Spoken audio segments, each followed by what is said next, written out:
ငါပါအခုမှချီစားထုတ်မဲ့သူလေးတွေရှိလို့ရှိရင်ဒီဗီဒီယိုလေးကိုပြအောင်ကြည့်ပါနော်အကျိုးရှိမယ်လို့လည်းယုံကြည်ပါတယ်အဲ့တော့အရင်ဆုံးဒီအဆုံဘူးလေးအကြောင်းပြောပြပါမယ်နော်အဆုံဘူးလေးတွေမှာဘာတွေပါလဲဆိုလို့ရှိရင်ဒီလိုအဘူးတဘူးနဲ့ဒီလိုအိတ်တစ်ထုပ်ပါပါတယ်ဒီကကြတော့ beginner လေးရဲ့အတွက်ပေါ့နော်အခုမှစထူတဲ့ညီမလေးဆိုလို့ရှိရင်ဆောင်းထားတင်ပါတယ်အဲ့တော့ဒီဟာလေးအကြောင်းကိုစပြောပြမယ်ပေါ့နော်ဒီထဲမှာဆိုလို့ရှိရင်2 2.5 3 3.5 4 4.5 5 5.5 ဆိုပြီးတော့အချက်ချောင်းပါပါတယ်ဒီအကုန်လုံးကပေါ့နော်ဒါလေးတွေကဆီလီကွန်လေးတွေပါလေဆယ်တို့ဟိုအရင်ကထွက်တဲ့ဟာလေးကတော့ဒါလေးကကော်လေးဆိုမှာတယ်ပေါ့နော်အခုကတော့ဒါလေးတွေကဆီလီကွန်လေးပဲဆိုတော့အကုန်လုံးကပြုတ်လေးပါပဲနော်နောက်တစ်ခုအနေနဲ့ဆိုလို့ရှိရင်တော့သူ့ထဲမှာဆိုလို့ရှိရင်အသေးဆုံး size ကတော့ 0.6 ကနေပြီးတော့အကြီးဆုံး size ဆိုလို့ရှိရင် 1.75 ထိပါပါတယ်တချောင်းချင်းစီကိုတော့စာတန်းလေးထုတ်ပေးထားပါတယ်နော်ပီဂျိုးလေးပါမယ်ပေါ့နော်ဒါလေးကအယုတ်ကလေးတွေပေးတိုင်းတဲ့နေရာမှာပဲဖြစ်ဖြစ်ဒါမှမဟုတ်လို့ရှိရင်အင်ကြီးတွေပဝိုင်ထိုးတဲ့အခါမှာတိုင်းတဲ့အခါမှာသုံးတဲ့ပီဂျိုးလေးပါနော်ဒီပီဂျိုးလေးကလည်းအသင့်ပါပါတယ်နော်ဒါလေးကတော့ခြီထိုးတဲ့အခါမှာခြီစားတွေကမဖြစ်မနေဖြတ်ရတာဆိုတော့ဒီကကြီးလေးပါပါမယ်နောက်တစ်ခုအနေနဲ့ဆိုလို့ရှိရင်တော့ဒီကော့အကလေးပါမယ်ပေါ့နော်ဒါလိုလက်ချုပ်အပ်ပေါ့နော်လက်ချုပ်အကောင်မှာကော်လေးပါဒါလေးတွေကဘယ်နေရာမှာသုံးလဲဆိုလို့ရှိရင်အင်ကြီးအထည်တွေထိုးပြီးသားပဲဖြစ်ဖြစ်အိတ်တွေထိုးပြီးသားပဲဖြစ်ဖြစ်ပေါ့နော်အဲ့ဒီအရာလေးကိုအရှိချမ်းနောက်ချမ်းတွဲတဲ့အခါမျိုးမှာပြန်ပြီးတော့သုံးပါတယ်နောက်တစ်ခုကကြတော့အယုတ်ကလေးတွေပဲဖြစ်ဖြစ်ဘယ်ဟာပဲဖြစ်ပေါ့နော်ခြီထိုးပြီးတဲ့အခါမှာခြီစတွေကိုဖွက်ချင်တာမျိုးသိမ့်ချင်တာမျိုးဆိုလို့ရှိရင်ဒီအကလေးကိုသုံးပါတယ်သူကအထဲမှာဆိုလို့ရှိရင်တော့ဒီလိုအသေးနှစ်ချောင်းအကြီးနှစ်ချောင်းပါပါတယ်ရှင်နောက်တစ်ခုကကြတော့ဒါလေးပါသူကတော့လက်စွပ်ကလေးပေါ့နော်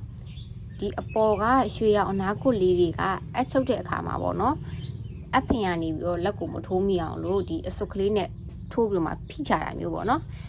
်ဒီကောအပ်မှာမတိတာပြီမဲ့ဒီလိုမျိုးလက်ချုပ်အကူမှာတန်အပ်ရှိသေးရပေါ့နော်အဲ့ဒီဟာတွေမှာဆိုလို့ရှိရင်ဒီလိုဖင်နေထိုးချတဲ့အခါမှာဒီဖင်လေးကနေပြီးတော့ဒီလိုလက်ထိပ်တွေကိုပြန်ပြီးမထိုးမိအောင်လို့ဒါလေးနဲ့ဖိချတာမျိုးပါနောက်တစ်ခုအနေနဲ့ဆိုလို့ရှိရင်ဒီ open stick မှာကားလေးတွေပါသူကခြီလေးတွေစပြီးတော့ရေးတဲ့အခါမှာပေါ့နော်မမအောင်အတန်းနေမမအောင်သူကကူညီပေးပါတယ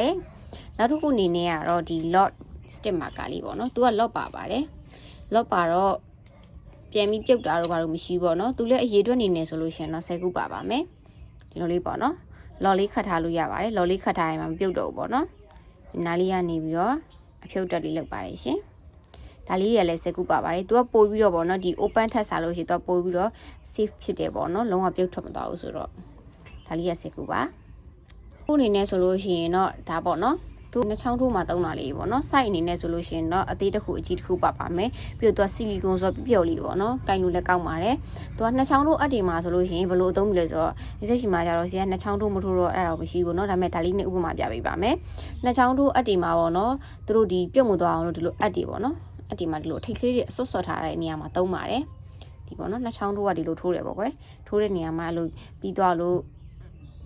့နှစ်ချောင်းထိုးကပေါ့နော်ဒီလိုထိုးတယ်အဲ့လိုတွေထိုးတယ်ထိုးပြီးတော့ဒီနှစ်ချောင်းတို့မှာဒီပေါ်မှာအကွင်းလေးတွေရှိရဲပြုတ်မသွားအောင်လို့သူကဒီအစွပ်ကလေးနဲ့ဆွတ်ထားတာပေါ့နော်ဒါမျိုးလေးပါအခုဒီမှာပေါ့နော်ဒီမှာဆိုလို့ရှိရင်လည်းဒီအသေးလေးကလေကော့အပ်ကိုတောင်ထိတ်ဆွလို့ရတယ်ဆိုတော့အဆင်ပြေပါတယ်နောက်တစ်ခုကကြတော့သူကဒီဘယ်လိုမျိုးကောက်ွယ်ပေးလဲဆိုလို့ရှိရင်ပေါ့နော်အဲ့နှစ်ချောင်းတို့အပ်တွေကို project ကမပြီးသေးဘူးပေါ့နော်တခြားကိစ္စရှိလို့ထားခဲ့တဲ့နေရာမျိုးမှာဆိုလို့ရှိရင်ဒီလိုထိတ်လေးဆွတ်ထားခြင်းအပြင်ဆိုလို့ရှိရင်ပေါ့နော်အချုံလေးနဲ့ထိုးမိတာခိုက်မိတာတွေကိုလုံးဝမဖြစ်စေဘူးပေါ့နော်သူကဒါလေးကိုကောက်ွယ်ပေးပါတယ်စိုက်ကတော့အသေးအကြီးနှစ်ခုပါပါတယ်ရှင်ဒီလိုမျိုးလေးပေါ့နော်အသေးရောအကြီးရောနှစ်ခုပါပါတယ်နောက်တစ်ခုကတော့ဒီဟာလေးပေါ့နော်ဒါလေးကိုတော့ row counter လို့ခေါ်ပါတယ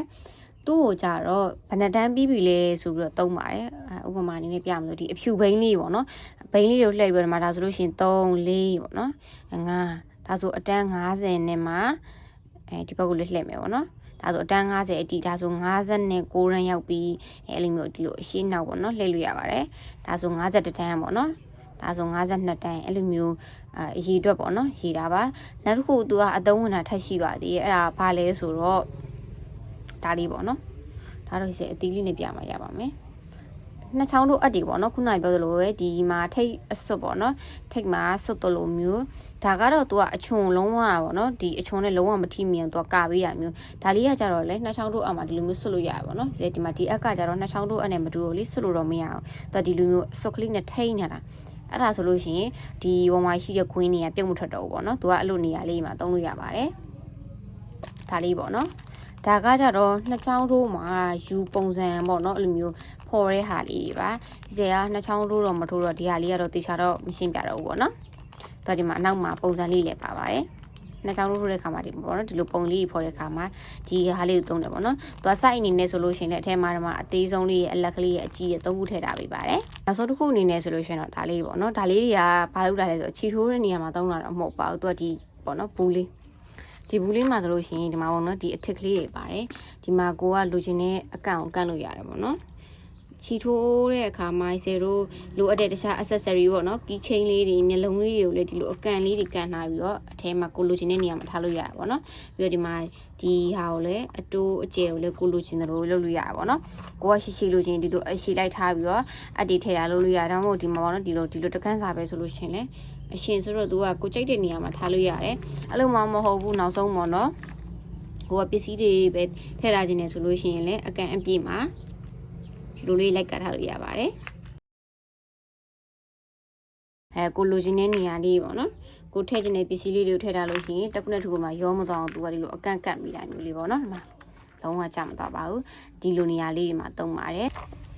ဒီအဆုံမှုလေးကိုလိုချင်နေဆိုလို့ရှိရင် Hizet ရဲ့ TikTok account Facebook page မှာလည်းလာပြီးတော့မှာလို့ရပါတယ်ရှင်နောက်ထပ်သိချင်တာလေးရှိရင်လည်း Hizet ကိုပြောတာပေးဦးနော် Hizet တီးတလောက်ပြန်ပြီးတော့ share လုပ်ပေးပါမယ်ရှင်အဆုံးထိကြည့်ပေးလို့ကျေးဇူးအများကြီးတင်ပါတယ်နော်အားလုံးပဲတတာ